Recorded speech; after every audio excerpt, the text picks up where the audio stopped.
தமிழகத்தையே புரட்டி போட்ட ஒரு வழக்குல, தமிழக அரசியல் வரலாறுலேயே அதிமுக கட்சிக்கு ஒரு மிகப்பெரிய ஒரு கெட்ட பேர் ஏற்படுத்திய பல வழக்குகள்ல ஒரு முக்கியமான வழக்கு தான் வந்து பார்த்தீங்கன்னா, சாத்தான்குளத்தில தந்தை மகன் காவல் நிலையத்தில வச்சு அடிச்சே கொலை செய்யப்பட்ட ஒரு வழக்கு. அந்த வழக்குல வந்து பார்த்தீங்கன்னா, தீர்ப்பு அப்படிங்கிறது கொடுக்கப்பட்டுச்சு அப்படிங்கிறது நம்ம எல்லாருக்குமே தெரியும். அந்த தீர்ப்போட முக்கியத்துவம் அப்படிங்கிறது வந்து பார்த்தீங்கன்னா, அடுத்து யாருமே இந்த மாரி ஒரு தவறு செய்யக்கூடாது அப்படிங்கிறதுக்கு ஒரு முன் உதாரணமாவும், இது வந்து ஒரு பயத்த காட்டுற மாரியும், பாதிக்கப்பட்ட குடும்பத்துக்கு ஒரு நிவாரணம் அளிக்கக்கூடிய விதத்திலயும் இருக்குது. கிட்டத்தட்ட 283 பக்கங்கள் கொண்ட அந்த வழக்கு விவரம் அப்படிங்கிறது வந்து பார்த்தீங்கன்னா, உங்களுக்கு நான் அனுப்பி விடுறேன். யாருக்குனாலும் எப்பனாலும் என்ன கான்டாக்ட் பண்ணுங்க. இப்படி இருக்கக்கூடிய ஒரு சூழ்நிலையில, இது எங்க ஆரம்பிச்சுச்சு, எப்படி நடந்துச்சு அப்படின்னு சொல்லி முழுமையா சொல்றேன் கேளுங்க.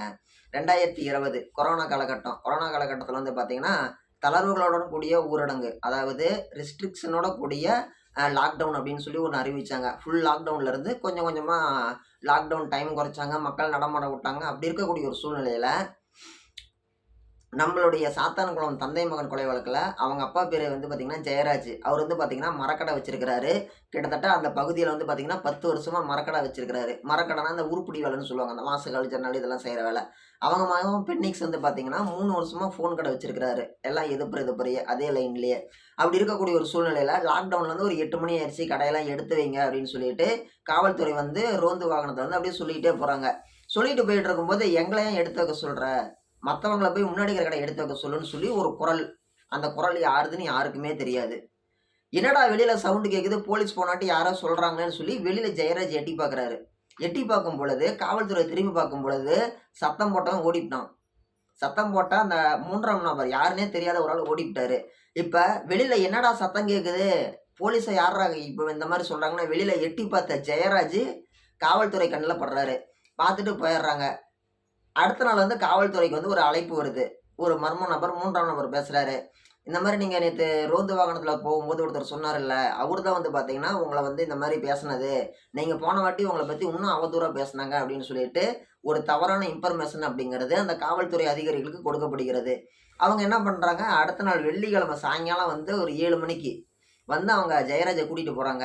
ஜெயராஜ கூட்டிட்டு போறாங்க அப்படிங்கிற தகவல் அவங்க மகன் பென்னிக்ஸுக்கு தெரியப்படுத்தப்படுகிறது. அவரு என்ன பண்றாரு, அந்த டைம்ல அவங்க வக்கீல் ஃப்ரெண்ட் கூட பேசிட்டு இருந்திருக்கிறாரு. உடனே என்ன பண்றாரு, "நான் போய் எங்க அப்பாவ பார்க்க போறேன்" அப்படின்னு சொல்லிட்டு போறாரு. போகும்பொழுது காவல் நிலையத்துக்குள்ளடி போகும்பொழுது, ஒரு இன்சிடென்ட் அப்படிங்கிறது நடக்குது. அவங்க அப்பாவ வந்து அந்த காவல்துறை அதிகாரி அடிக்க போனாராம். இப்ப வந்து பொதுவா வந்து பார்த்தீங்கன்னா, ஒரு நாய், பூனை கூட வந்து பார்த்தீங்கன்னா, அந்த அவங்க ஒரு பெரிய பூனைய அடிச்சோம்னா, அந்த சின்ன பூனை சீரும்.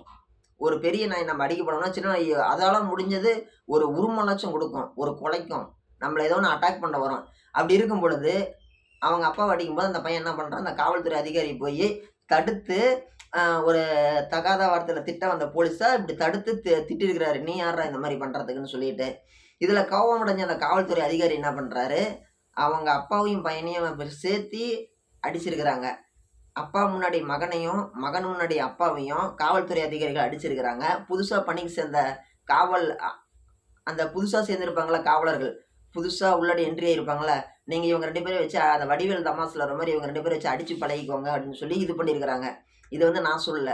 அதுல வந்து இன்னொரு காவல்துறை அதிகாரியே சொல்லியிருக்கிறாரு. நம்ம பாலிமர் நியூஸு, சன் நியூஸு, தந்தி டிவி, நியூஸ் 18 தமிழ்நாடு இதெல்லாம் வந்து நம்மள அந்த ஃபுட்டேஜ் அப்படிங்கிறது வந்திருக்குது. ஃபுட்டேஜ்னா அந்த சம்மந்தப்பட்ட ஒரு அப்ரூவரா ஒருத்தர் மாறுனாருல்ல, அவரு பேசின ஒரு விஷயம் அப்படிங்கிறது எல்லாருக்குமே தெரியும்.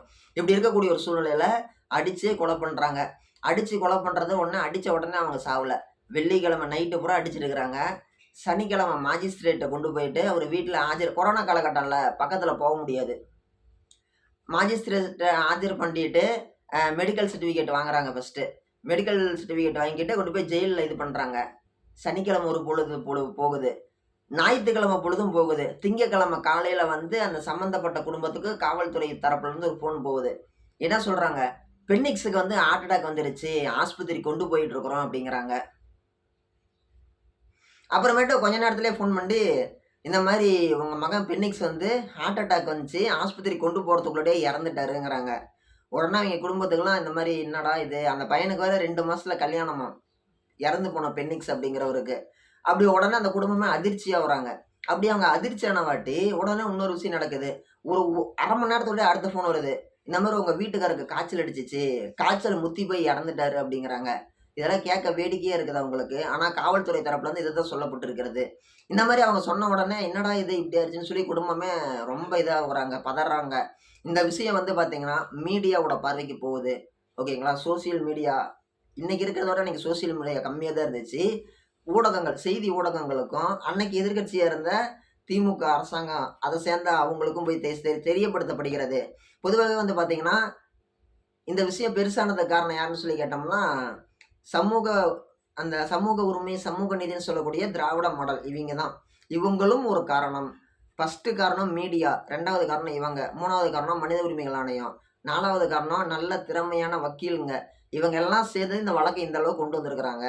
சட்டசபையில எனக்கு பேசுறதுக்கு அரசியல் விஷயம் வேணும்னு சொல்லி திமுக கட்சிக்காரங்களும், மனித உரிமைகள் மீறப்படுகிறது அப்படின்னு சொல்லிட்டு மனித உரிமை ஆர்வலர்களும், நான் வந்து நீதிய வாங்கி தருவேன்னு சொல்லி நல்ல வழக்கறிஞர்களும், அதுக்கப்புறமேட்டு வந்து பார்த்தோம்னா, இந்த விஷயத்த நான் வந்து சும்மாவே விடமாட்டேன். கடைசி வரைக்கும் இத நான் மக்களுக்கு தெரியப்படுத்துவேன்னு சொல்லிட்டு, சோசியல் மீடியா, நியூஸ் மீடியாவும், செய்தி ஊடகங்களும் இந்த வழக்க இந்த அளவுக்கு கொண்டுட்டு வந்து, கிட்டத்தட்ட வந்து இத ஜெயிக்க வச்சிருக்கிறாங்க. நம்ம தமிழகத்தினுடைய முன்னாள் முதலமைச்சர் திரு எம்.கே. ஸ்டாலின் ஐயா, அவரு என்ன சொன்னாரு, சட்டமன்ற தேர்தல் 2021 வாக்குறுதியிலே சொன்னாரு, திமுக ஆட்சிக்கு அமைஞ்சதும் சாத்தான்குளத்துல தந்தை மகன் கொலை செய்யப்பட்ட வழக்குல நீதிய பெற்றுத் தருவோம்ன்னு சொல்லி வாக்கு சேகரிக்கக்கூடிய அளவுக்கு இது வந்து முக்கியமான ஒரு வழக்கா கருதப்பட்டுச்சு. இப்படி ஏகப்பட்ட விஷயங்கள கடந்து கொண்டு வந்த நம்ம சாத்தான்குளம் தந்தை மகன் ஜெயராஜ் பென்னிக்ஸ் கொலை வழக்கு வந்து பார்த்தீங்கன்னா, தீர்ப்பு குடுத்துட்டாங்க. சம்மந்தப்பட்ட 9 காவல்துறை அதிகாரிகளுக்கும் தண்டனை அப்படிங்கிறது கோர்ட் குடுத்துட்டாங்க. ஃபர்ஸ்ட் எடுத்த உடனே இவங்கலாம் குற்றவாளின்னு சொல்லி அறிவிச்சுட்டாங்க. அறிவிச்சுட்டு ஒரு குறிப்பிட்ட நாட்கள் கால இடைவெளி விட்டாங்க. கால இடைவெளி விட்டுட்டு, அதுக்கப்புறமேட்டு அந்த அவங்க குறிப்பிட்ட அந்த நாள்ல இவங்களுக்கு மரண தண்டனை அப்படின்னு சொல்லிட்டாங்க.